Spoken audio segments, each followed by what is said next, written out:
샬롬, 이동춘 목사입니다. 오늘도 여러분의 삶이 주님의 평안으로 가득하시길 기원하며 하나님의 말씀을 나누겠습니다. 오늘 주시는 말씀은 이사야 6장 1절에서부터 13절의 말씀입니다. 이 말씀 중에 11절에서부터 13절을 읽겠습니다. 내가 이르되 주여 어느 때까지니까 하였더니 주께서 대답하시되 성읍들은 황폐하여 주민이 없으며 가옥들에는 사람이 없고 이 토지는 황폐하게 되며 여호와께서 사람들을 멀리 옮기셔서 이 땅 가운데 황폐한 곳이 많을 때까지니라. 그 중에 10분의 1이 아직 남아 있을지라도 이것도 황폐하게 될 것이나 밤나무와 상수리 나무가 배임을 당하여도 그 구루터기는 남아 있는 것 같이 거룩한 씨가 이 땅에 구루터기니라 하시더라. 아멘. 이사야 6장 1절로부터 13절 말씀을 본문으로 하나님 나라의 삶이 비전이라는 제목으로 말씀을 나누도록 하겠습니다. 오늘 본문은 우시아 왕이 죽던 해에 이사야가 선지자로 부름을 받는 내용을 담고 있습니다. 이사야는 이 과정에서 하나님을 보았고 음성을 들었으며 하나님과 대화를 나누었습니다. 바로 이것이 우리가 말하는 비전입니다. 그런데 성경의 비전은 일반적으로 말하는 비전과는 다릅니다. 일반적으로는 비전을 소원이나 소망으로 이해합니다. 자신이 하고 싶은 것, 되고 싶은 것에 초점이 맞추어진 소원과 소망입니다. 그러나 성경이 말하는 비전은 다릅니다. 비전이 단순히 개인적 소원과 소망에 초점이 맞춰진 것이라면 하나님을 볼 필요가 없습니다. 자신의 의견에 따라 애쓰면 되기 때문입니다. 그런데 이렇게 개인적 소망을 따라 자신의 생각대로 살면 결국 안타까운 결과를 낳는데 야고보서 1장 15절의 결과를 낳습니다. 욕심이 잉태한 즉 죄를 낳고 죄가 장성한 즉 사망을 낳느니라. 욕심에서 시작한 소원과 소망으로서의 비전은 결국 죽음을 가져옵니다. 비전을 설명하는 오늘의 세상은 자본주의에 젖은 세상입니다. 자본주의는 자본이 모든 경제의 중심이고 인생의 중심이 되도록 하는 사상입니다. 이렇게 자본주의 세상이 말하는 비전은 철저히 물질화되어 있습니다. 비전의 목적은 돈을 많이 벌어 떵떵거리고 사는 것에 있습니다. 그렇기에 그 결국은 죽음입니다. 그러나 오늘 본문이 말씀하는 비전은 무엇보다도 하나님을 보는 것에서 시작합니다. 이는 하나님을 보지 못하면 비전은 시작되지도 못하기 때문입니다. 그렇다면 하나님을 본다는 것은 단순히 하나님을 보는 것일까요? 아닙니다. 이사야가 본 하나님을 그대로 믿는 것이 하나님을 보는 첫 번째입니다. 1절과 2절이 설명하는 하나님을 그대로 고백하는 것입니다. 주께서 높이 들린 보좌에 앉으셨는데 그의 옷자락은 성전에 가득하였고 스랍들이 모시고 섰는데, 바로 지존하신 하나님, 충만하신 하나님, 거룩하신 하나님, 영광의 하나님, 찬양받으실 하나님을 믿고 고백하는 것입니다.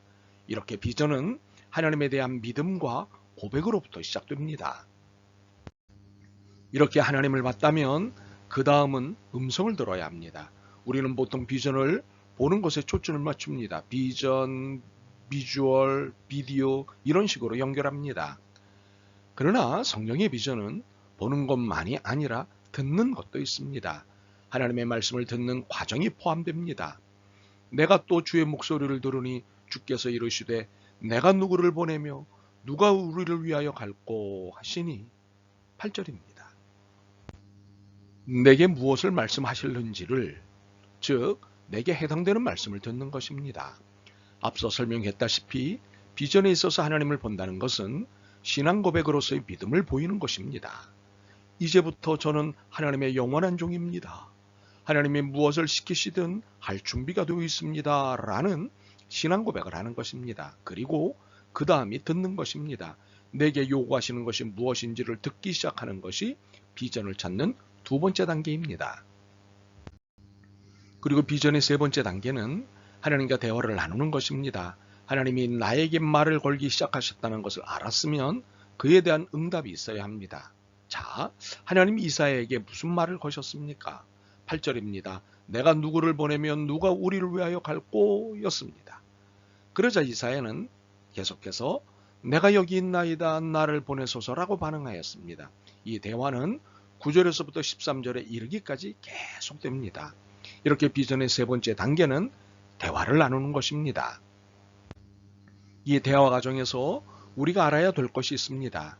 하나님이 내게 주시는 비전이 무엇이냐는 것입니다. 그것은 근본적으로 하나님의 뜻을 이루는 것인데 그 비전은 각 개인마다 하나님의 다른 주문이 있습니다.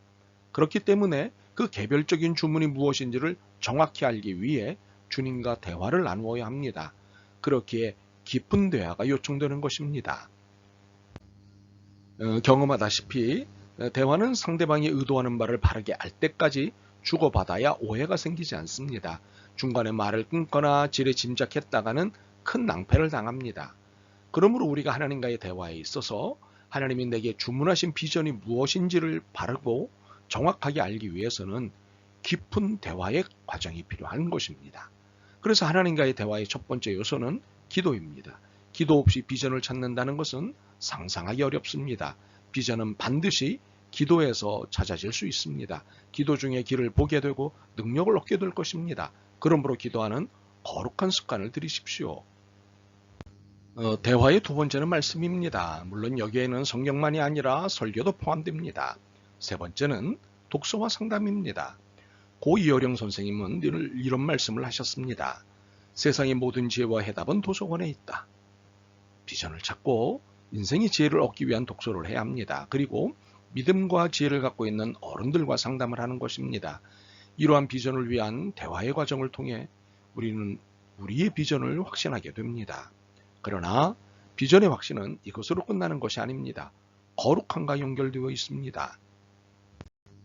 그러면 거룩함이란 무엇입니까? 5절을 보면 하나님을 뵙게 된 이사야의 입에서 첫 번째로 터져나온 고백이 부정함입니다. 화로다 나여 망하게 되었도다. 나는 입술이 부정한 사람이요. 나는 입술이 부정한 백성 중에 거주하면서 만군의 여호와이신 왕을 배웠음이로다. 이에 스랍 중 하나가 제단에서 타고 있던 숯불을 하나 가지고 이사야의 입술에 대며 보라, 이것이 내 입술에 닿았으니 내 악이 제하여졌고 내 죄가 사하여졌느니라고 말씀합니다. 이렇게 거룩함이란 이사야처럼 자신의 죄를 인정하고 그 죄를 용서받았음을 얻게 되는 은총을 말합니다. 하나님 앞에 깨끗해진 상태를 말합니다. 이러한 과정을 거친 거룩함은 하나님 앞에 필수적이요, 이러한 자에게만 하나님의 비전은 시작되고 전개되고 완성됩니다. 이제 열정에 대해 이야기해 볼까요? 열정이란 무엇일까요? 열심히 그리고 성실히 일하는 것 틀리지 않습니다. 최선을 다해 혼신의 힘을 기울이는 것, 이 또한 틀리지 않습니다. 그러나 열정은 세상의 모든 영혼을 품어 안으라는 따뜻한 부르심에 응답하는 것이요, 사람을 살리는 생명의 행위를 말합니다.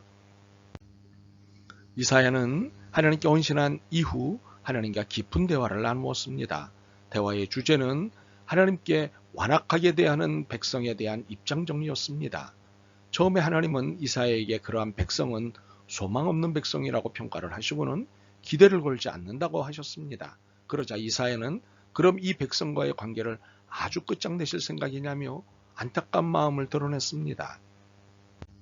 그러자 이때 하나님이 진짜 속내를 드러내십니다. 13절입니다. 그 중에 10분의 1이 아직 남아있을지라도 이것도 황폐하게 될 것이나 밤나무와 상수리나무가 배임을 당하여도 그 구루터기는 남아있는 것 같이 거룩한 씨가 이 땅의 구루터기니라. 무엇입니까? 하나님의 속내는 죽이고 죽기를 기다리시는 것이 아닙니다. 하나님의 속내는 남겨두시는 것이고 살려내시는 것입니다. 죽음이 아닌 생명, 멸망이 아닌 부활이 하나님이 마음에 두신 뜻입니다. 그렇습니다. 하나님의 비전은 생명을 살리고 부활시키는 데 있습니다. 심판하고 공격하는 것이 하나님의 속내가 아닙니다. 바로 이러한 하나님의 비전이 곧 우리의 비전이 되어야 하는 것입니다. 이러한 비전을 성취하기 위해 애쓰는 것이 열정인 것입니다.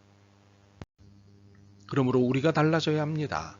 개인의 소망과 소원에 근거한 비전이 아닌 하나님의 비전으로 삶을 바꿔야 합니다. 성공과 축복의 개념에 의한 비전을 혁명적으로 버리고 바꿔야 합니다.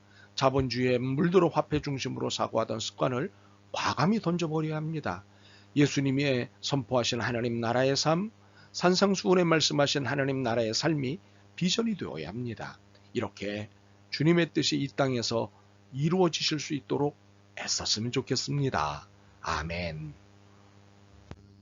주님, 그간 오해하고 오용하고 있던 비전과 거룩함과 열정에 대해 회개합니다. 용서하옵소서. 이제 주님과 동행하고 배우면서 듣고 보고 느낀 대로 바로 실천하는 믿음의 사람이 되겠습니다. 하나님 나라를 살아갈 수 있도록 도와주옵소서. 예수 그리스도의 이름으로 기도드립니다. 아멘. 오늘도 여러분의 믿음과 삶을 응원합니다. 사랑합니다.